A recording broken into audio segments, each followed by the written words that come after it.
Welcome to Justice Today, the official podcast of the Department of Justice's Office of Justice Programs, where we shine a light on cutting-edge research and practices and offer an in-depth look at what we're doing to meet the biggest public safety challenges of our time.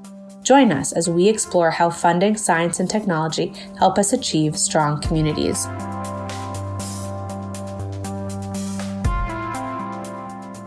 Welcome, everyone. I'm Paul Haskins, a senior writer at the National Institute of Justice, and I'm your host for today's show.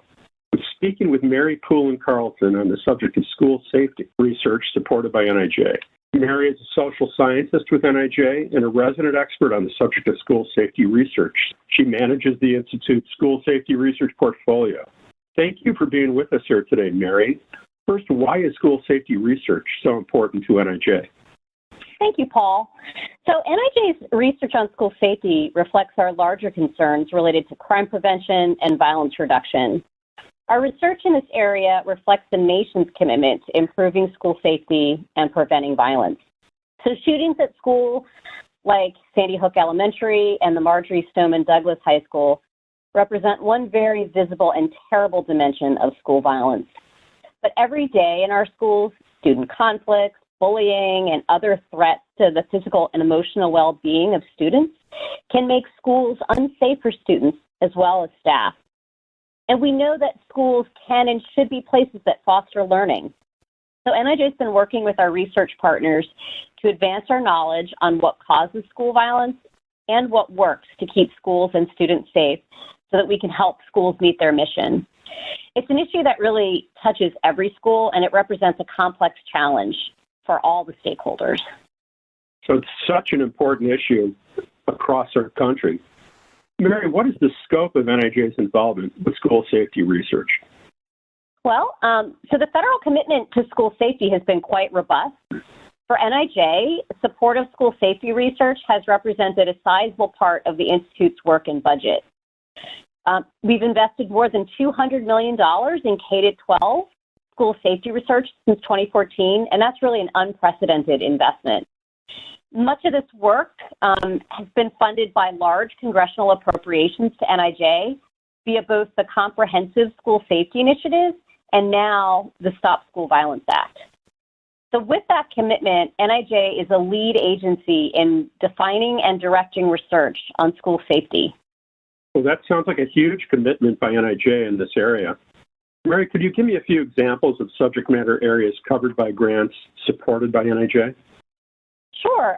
So just since 2014, NIJ has made about 100 awards addressing school safety, and these awards cover many different topics. Some examples are bullying, looking at anti-bullying prevention programs, the causes and consequences of school violence, examining the roles of school resource officers and law enforcement at schools, looking at threat assessments and tip lines, examining school climate, learning more about alternatives to traditional school discipline, examining student trauma and mental health issues that they might bring with them to school, looking at school security practices, and understanding how to implement those practices that we have come to learn that work or are evidence-based. Very interesting, Mary. That really covers quite a bit of ground. Generally speaking, what does the research tell us about what works in terms of school safety policy and practice solutions? Well, to start with, we know that not all schools and communities are the same. They serve students of different ages and backgrounds, and the communities they're in vary as well.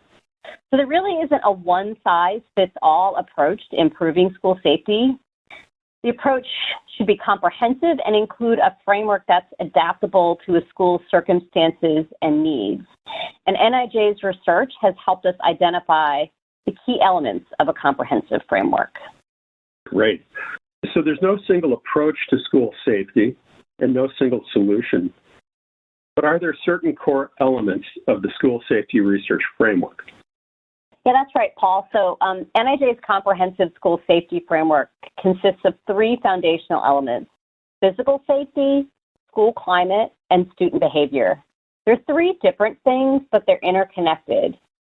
So how schools choose to improve the physical safety of the school to keep it free from intruders. That can, for example, impact the school's climate or feelings that students have about the school environment. And that's important because it may impact students' academic success. Another example is attending to the traumas that students have faced outside the school may improve their behavior at school and therefore the physical safety of other students or teachers at the school. Very interesting. So just to drill down a bit on those terms, does physical safety refer to safety of students inside their school buildings? Yes. So it includes approaches to keep those who are supposed to be in the school safe from others who also belong in the school. But physical safety is also about keeping people out of the school who might enter and cause harm to those in the school. So thinking a little bit further, when we look at inside the school, we're thinking about approaches like using a threat assessment to identify students who might be likely to harm or attack other students. We're also interested in learning about how to keep schools safe from those, what we think of as external threats, using things like perimeter security or helping schools coordinate with local law enforcement to learn quickly about problems going on outside the school that may impact the school itself. And the second element of school safety that you mentioned is school climate. Could you elaborate a little bit on the meaning of that term? Sure. So school climate is very important, but the term can be misunderstood. So it's really getting at the way people perceive or experience the school's environment. And that includes the students, the faculty, the parents, and others at the school. So in essence, what we're focused on is creating a school that has a positive school climate or the conditions that are needed for learning. And that puts the school in a position to create an environment that also facilitates the physical safety of students and their emotional safety. And Mary, what about the third piece of school safety, student behavior? Well, student behavior relates to the strategies and practices that promote how we want students to act at school and how to respond to students who act in an undesirable way. So NIJ studies have examined a number of programs like Positive Behavioral Interventions and Support, or PBIS, mental health first training for law enforcement at school, restorative justice, or sometimes called restorative practices, as well as programs that incorporate multiple strategies to address student behavior.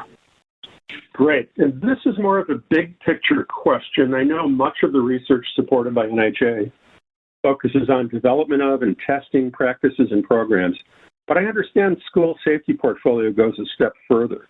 Could you explain that, please? Sure. Well, we have a number of studies where researchers are closely engaged with educators and other stakeholders to better understand what it really takes to implement both new and evidence-based school safety strategies. We've even been able to fund implementation of various strategies to make it easier for researchers and practitioners and educators to work together. So understanding how to implement something is just as important as understanding whether it works, because we've learned from other research that even the best programs can fail if they aren't implemented well. Well, that certainly makes sense. I noted another piece of research focused on the importance of school readiness. That is, being ready and willing to accept new programming in order to improve school safety. Mary, could you provide some context on the readiness issue? Yes, so we really can't overstate the importance of a school being ready to implement school safety programming. It goes to the question of what must schools do to position themselves to implement various programs and practices. We know that real change takes time and thought, and it can be challenging for the school or the school system. We know that it takes a great deal of commitment and hard work to make schools a safer place. And we're starting to learn about solutions for those who are ready to make those changes. Great, thank you. Well, I know that the school safety subject is complex enough, but then you add the COVID-19 pandemic to the mix. What are the pandemic's implications for research needs relative to schools? Yeah, so COVID has had a major impact on student well-being, and there's a couple areas that are of significant concern. So first, we're wondering about how remote learning has impacted students' social and emotional needs. There are a lot of concerns that the isolation that students have experienced due to COVID has had a negative impact on them. And then relatedly, we're wondering about how return to school for in-person learning might play a role here. We know that all students and teachers have been impacted and many have likely been traumatized by the pandemic, but we really aren't sure how all of this is going to influence student behavior. For example, will students be more withdrawn from others? Will they act out more? We're really starting to ask these questions and we don't quite know yet. And of course, there are ongoing safety concerns related to the transmission of COVID-19 at school. Well, Mary, thank you very much. You've covered quite a bit of ground on NIJ's research portfolio on school safety. This is Paul Haskins, a senior writer for NIJ, and you've been listening to the podcast featuring Mary Poulin Carlton, NIJ's resident expert in the very active field of school safety research. Mary, thanks again for sharing your time and expert insights, and we look forward to learning the results of some of these studies down the road. Thank you, Paul. It's been my pleasure. To learn more about today's topic or about NIJ, visit the links in the episode description and join us for new episodes every month. Opinions or points of view expressed in this episode represent a consensus of the authors and do not necessarily represent the official position or policies of the U.S. Department of Justice. Any products and manufacturers discussed in this episode are presented for informational purposes only and do not constitute product approval or endorsement by the U.S. Department of Justice.